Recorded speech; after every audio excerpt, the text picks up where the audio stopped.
Before we get started, be warned there will be lots and lots of spoilers in this. So if you haven't watched it or you plan on watching it, maybe you might not want to listen to everything, or you could use this to help you get into it and give you something new and interesting to watch. And there's going to be so many spoilers and spills all over the place. So get your tea or your drink, because I'm going to have my tea while I spill some tea with you guys about the shrink next door. What did the shrink next door do? Let me tell y'all what the shrink next door did. Because it was wild, I promise you. Oof. I love me some tea while I'm drinking tea. So this is a mini series called The Shrink Next Door, and it's on Apple TV, and I think it might be on Amazon Prime as well. But it's from a podcast of the same name, which was hosted by Joe Nocira or Nokira. I don't know. I'm going to put the name on the screen. So it happened in real life, and then it was turned into a podcast, and the podcast was then turned into a mini series by Apple TV. I haven't got a chance to listen to the podcast yet, but I've watched the series, and oh my gosh, so interesting. It's like my kind of show. I love shows based on a true story. And if you want suggestions for psychological stuff based on true stories, I have a video on that which you can watch. I'll link it up here and at the end of this video as well, and in the description box. So let's get into it. So this story took place in New York over a period of 39 years up until 2021. Yes, like 4 years ago, that's when this whole thing came to an astounding end, right? So it started with a psychotherapist named Ike Hershkopf, who meddles beyond what's allowed within this industry. He meddles with his patient's life. This patient is called Marty Markowitz, or Martin Markowitz, but in the show he goes by Marty. This therapist, Mr. Ike, Dr. Ike, he broke more ethical issues than you could name. Like, he went above and beyond. A star effort in breaking every ethical rule under the sun for psychotherapists, right? First thing I'm going to do is completely unethical. Unfortunately, this all started a long time ago, like in 1982, and the manipulation and deception went on for a span of I think it's 38 to 40 years or something like that. It was crazy. So in the Apple series TV, Will Ferrell plays Marty Markowitz, who's the patient, and then Paul Rudd plays Dr. Isaac Ike Hershkopf, who's the unethical psychotherapist, and Casey Wilson plays Bonnie Hershkopf, who's the therapist's wife. So where did the story begin? So like I originally said, this started in New York in about, I think it was 1981 or 1982. So how it starts is that Marty has just lost his parents. He's having a lot of panic attacks. He's grieving. And in general, I think he's just always been an anxious person. So his sister Phyllis encourages him to go to therapy. And then that's how he meets this Dr. Isaac or Ike Hershkopf. Are you Marty? Yeah. What brings you here? I don't know. Phyllis made me come. My sister. She must be very persuasive. As if things weren't already bad in his life, they just spiral and get even worse from the moment he meets this therapist. So, of course, the first few sessions in general to begin with were just a bit too much. Too much was going on in terms of boundaries. Like, boundaries just weren't being respected, especially by the psychotherapist. Can't blame the client because I don't think he had ever been to therapy before. But Isaac or Ike, he definitely took advantage. I think he saw Marty's weaknesses. He saw that Marty was somebody who was very vulnerable. He knew that he was vulnerable, of course. He knew what was going on in his life. And I think he also saw that he had a lot of money. And he saw that as an opportunity to take advantage of his client, which is appalling because somebody's just lost their parents. Somebody's got panic attacks. His life is like going upside down. And then as a psychotherapist, he comes in and then he makes it worse and he preys on him. I can't believe it. So in the early sessions, Ike was helping Marty with his panic attacks and encouraged him to make some changes. And then it escalated really quickly. I mean, in one of the sessions, I remember they went out for a walk, I think, and they played a basketball game. And that's just not really something you typically do unless it's your mode of therapy, like nature therapy, or it's like a planned part of the session. But you could clearly tell, for Ike, this was not like a planned thing. This is not like what he normally does or what he specializes in. So he was very out of bounds by doing this in the first place. Will turn you into the man you truly deserve to be. And at this point, I can't blame Marty because he didn't know better. He was just looking for help and trusted that Ike knew what he was doing. He's a doctor. He's a professional. He's been doing this for ages. He can be trusted, right? Oh no. It only gets worse from there. So that's the problem. Now Marty feels like he's got a friend in Dr. Ike. And the thing is, I don't mind the therapy relationship feeling like a friendship to an extent, not fully, but it should never be treated as a friendship, because at the end of the day, it's not a friendship. It's still a professional relationship. It might feel like a friendship, but it's not. Mr. Ike, Dr. Ike, he knew that. I think he went out of his way to make Marty feel like he was his friend rather than his psychotherapist, to make it easier for him to prey on him. So after a few sessions, Dr. Ike started suggesting to Marty that everyone in his life was toxic and everyone in his life was the problem, and basically that he needed to get rid of everyone. So he isolated him from his family and his friends, and he basically got Marty to a point where Marty felt the need to cut off his own sister, which was his only remaining family member. He managed to get Marty to cut off his sister, isolate him, so that Ike would be the only person that Marty relies on and goes to for everything in his life. He just has no boundaries, and I don't trust him. Cut her out of your life. She's the only family I have. This is my decision. He's living in your head. He was psycho. Ike was pretending to be Marty in the letters and sending those letters to Phyllis, which then drove a deeper wedge between Marty and his sister Phyllis, so that they wouldn't even speak, and they didn't speak for decades. But anyways, let me not get too ahead of myself. Now we're like in the mid-1980s, right? Things were moving really, really fast. So at this point, mid-1980s, just when you think he can't break more ethical rules, things can't possibly get worse. Of course they get worse, because who's in the picture? Dr. Ike.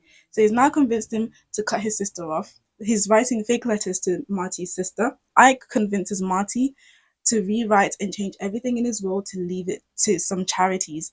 And these charities are linked to Dr. Ike, and of course they're all shady.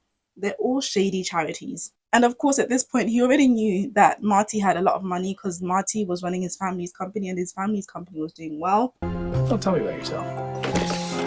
I run a fabrics company. So you're the boss. That feel good? It feels... So Ike then started hosting wild parties, which were all funded by Marty. And it was so disgusting and shameful the way that he would host all these parties in like a big grand house.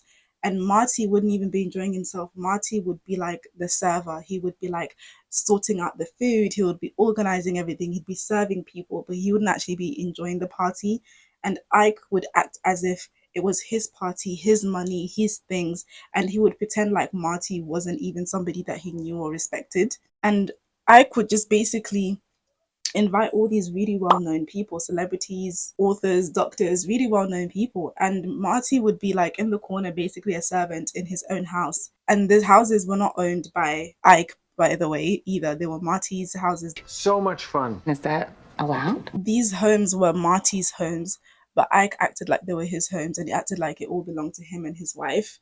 Oh, and his wife was in on it too. She was there enjoying too. She wasn't trying to tell her husband that what he was doing was wrong. She wasn't trying to sign up for Marty. She was allowing her husband to throw these lavish parties and act like the house was theirs and everything there was theirs. Nobody at the party even knew or acknowledged who Marty was, including Dr. Ike himself. But behind closed doors, he was getting as much money as he could from Marty, telling Marty what to buy, telling Marty what to purchase, what business deals to make. What kind of therapist does that? What kind of therapist comes to your house, throws a party at your house, tells you what to do with your business, tells you how to change your will, tells you who you can and can't speak to in your family? Like, this is just the mid-1980s. We haven't even gotten far. Like, the story has just started, okay? It's just started. It gets worse because, like I said, this went on for almost 40 years, like, and we're still in the 1980s. So let's keep it stepping. So now we're in the late 1980s. Dr. Ike somehow once again convinces Marty to hand over huge financial control to him. I don't know how. I can't remember exactly how. I'm probably going to have to go back and rewatch it and find a way to listen to the podcast. So Dr. Ike becomes Marty's power of attorney. Dr. Ike now forces Marty to make him the president of Marty's family company that he was running very successfully. Marty inherited this company from his parents. At this point, Dr. Ike and his wife were spending so much time with Marty that I don't even think they were having therapy. I think he was just like basically making him feel like he was family by spending all his time with him, but really just to control and take his money from him, which was just crazy. Hold on to your tea, because it's going to get worse. And I know you think it's bad, but it's going to get even worse. So yes, up until now, Dr. Ike has full control of Marty's financial life, his houses, his businesses. He's got him isolated from his friends and family. And Marty is doing whatever Dr. Ike asks and wants. Without trust, we have nothing. I trust you completely. He's made him change his will. He's become his power of attorney. He's running his family business. This man is not a therapist at this point. He's not a therapist in any way, shape, or form. I don't even think he was seeing other clients because he was basically enjoying life with Marty's money. But anyways, let's continue. So now we're in the 1990s and the story just gets worse. Dr. Ike gets a tighter grip on Marty. And you're wondering how? What more could he possibly do? Well, Marty finally met a lady. He tried dating, and he even got engaged to this lady. And then, of course, Dr. Ike didn't like this. He saw that he was losing his grip on Marty. So he managed to manipulate the situation and got them to break up, and the engagement ended. So that's how much he wanted Marty to just be his and keep Marty isolated again from everyone else in his life, including his fiance. So he didn't like the fact that Marty was dating, and I'm sure he probably knew that the fiance would notice what was going on financially once they got married and would probably make him cut ties with Dr. Ike. So he got in before they could even get married and made sure that the engagement was cut off. And any other time that Marty tried to date or get to know anybody, Dr. Ike was right there to bring it all to an end. He was always just right there like a shadow, never going anywhere. You clearly have a good eye. Me? You're the one with the good eye. Eyes. 2 eyes. The appropriate quota of ocular spheres. So he continued to isolate Marty. He continued to keep him away from friends and family and anybody else that tried to get close to him, because Dr. Ike knew that if anybody got close enough to Marty, they would get to know and see what Dr. Ike was doing, and he didn't want what he was doing to be exposed, so he made sure to keep Marty isolated from anybody who would get close enough to find out that this is what their therapist and client relationship was like, because it was dead wrong. Marty's entire world was Dr. Ike, and Dr. Ike's entire world was Marty and Marty's bank account. I'm almost finished my tea, but the story still has more layers. So now we've finished the 1980s, the 1990s, and now we're in the early 2000s. So in the early 2000s, unfortunately, Marty began to feel really unwell. His health was suffering and his health was declining. And of course, Dr. Ike could not give a crap. I actually remember this episode in the show where Marty was in hospital for a while. Of course, he didn't really have anyone to check in on him or call him because he had been isolated from people for so many years that the only person who knew that was in hospital was the people he worked with, I think, and Dr. Ike and his wife. And I remember when he was in hospital, he was expecting Dr. Ike to call him to message him, and he never did until he came out. That's when Marty started to think and notice that something was off. He was like, how could you not even check in on me? Like, you didn't even bother to check and call or visit to see if I was okay.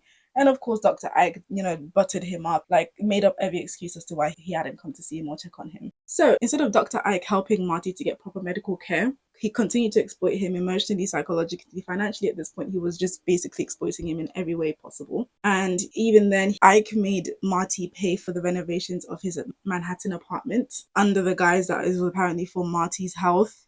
Like, he was just crazy at this point. I mean, yeah. So he didn't even care that Marty was sick. He just wanted to enjoy his money, which he very much did. So like I said, now we're in the mid-2000s. I think the hospital incident started to wake Marty up that something was off. Dr. Ike didn't really care about him like he thought he did.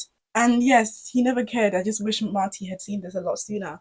But at this point, after all these decades of control, Marty realized that Dr. Ike was not good for him, and he was really, really exhausted. Like, Marty was really tired of like the control and the isolation and the manipulation. So after 27 years, he finally reconnected with his sister. They finally spoke again. They finally got back in contact. 27 whole years. That's my entire lifetime. I'm 27 in June. That's my whole lifetime. I'm not speaking to your sibling for 27 years. Wow. And then, of course, the thing that Dr. Ike wanted to avoid, once Marty got in touch with his sister, he finally started to see the extent of the exploitation that he had been under from Dr. Ike, thanks to his sister Phyllis, who always knew something was up with Dr. Ike. She never liked him. She always knew something was off with him, something was fishy with him. And of course, that's what drove the wedge between her and her brother, because she was trying to tell her brother, like, this guy is not okay. So thankfully, this time around, Marty listened. So Marty finally fired his psychiatrist, and I say psychiatrist with quotation marks, because it wasn't his psychotherapist or psychiatrist in any way, shape, or form. Is he your psychiatrist? Psychiatrist, business partner, best friend. How does all of that work? And then Marty started to slowly work his way back into regaining his independence, regaining control of his finances, his whole life, bit by bit. And it took some time, but it was a long, long time. And I think it was mainly because of his sister. And I'm so happy that she was there. And I wish there was a way that she had been able to reach him sooner. But the point is, eventually, he was able to start regaining bits of his life back piece by piece. And then in 2012, oh, my tea's finished. Let me put it down. So in 2012, Marty finally filed a complaint against Dr. Ike with the New York Department of Health. Woo! We love when somebody becomes free from the shackles and chains of abuse and manipulation. We love it. So a few years later, between 2019 and 2020, so this was around the time of COVID, the journalist Joe Nocera, I'm so sorry if I'm pronouncing his name wrong, he lived near Dr. Ike and actually attended some of the parties that Dr. Ike was hosting in Marty's houses. And he started digging.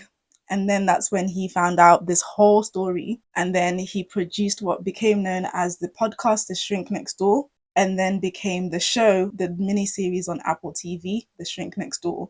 So it was actually one of the people that Dr. Ike invited to the parties that ended up exposing the whole thing and started trying to figure out what was going on here and how it all happened. And I watched it and I loved it. And I'm going to watch it again because it's so good. But yeah, hold on, don't click off yet. This is not where the story ends. Okay, there's one little final bit that's really, really happy. Like, it's a happy ending. So although the complaint was filed all the way in 2012, I don't know what happened. I don't know the ins and outs of that. But essentially, in 2021, finally, I think after the popularity of the podcast, it reached national attention. And then Dr. Ike Hershkoff's license to practice medicine was revoked, guys. It was revoked and he was no longer allowed to practice as a psychotherapist or a psychiatrist after a full hearing. So yes, of course, the authorities eventually found that he had violated multiple ethical, astounding amount of ethical and legal boundaries with a client and with multiple patients, not just Marty, like multiple people, not just Marty, which was just shocking that he had gotten away with it for so long. And I really hope all the other victims as well got a sense of justice and they were able to heal from what he did to them. Because if he could do this to one person for almost 40 years, I can just imagine how many other people he did this to for a number of decades. So Marty finally got vindication, justice was finally served, and I'm gonna try and find out what Dr. Ike is doing now. Well, I can't really call him Dr. Ike. I'm gonna see what maybe he's up to now, and I'll leave some information at the end, kind of like they do at the end of a documentary. But yeah, I think this will be a really interesting show to watch. And I watched it and I loved it and I'm going to watch it again. If you've watched it, leave something in the comments. Let's have a chit chat. Let's talk about it. What part of this shocked you the most? Of course, all of it is shocking. But yeah, what are your thoughts? Let me know.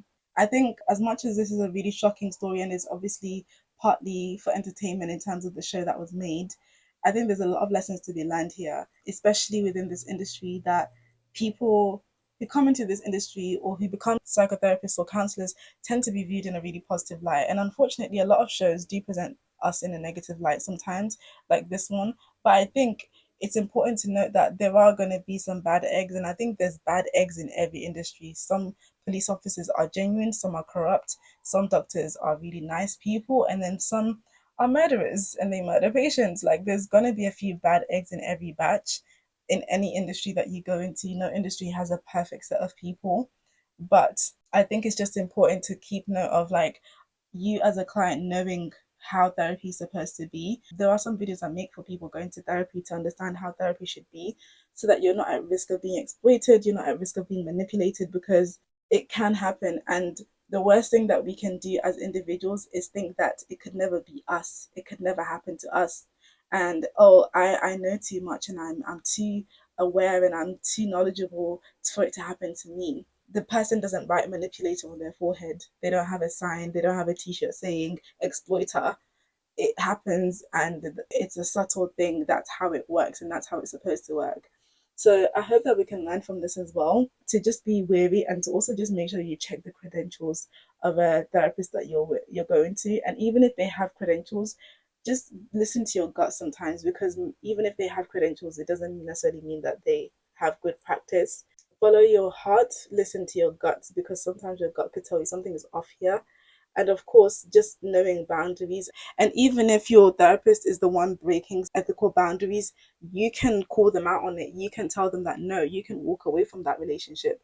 You don't have to stay. You don't have to try and teach them how to respect professional boundaries, because they should be doing it anyway. But I hope that, yeah, there's something that we can also learn from this. And for therapists out there, let this show you guys what not to do with a client if you didn't know. But anyways, like I said, if you want to have recommendations for other shows to watch, I've got this video that you can watch next.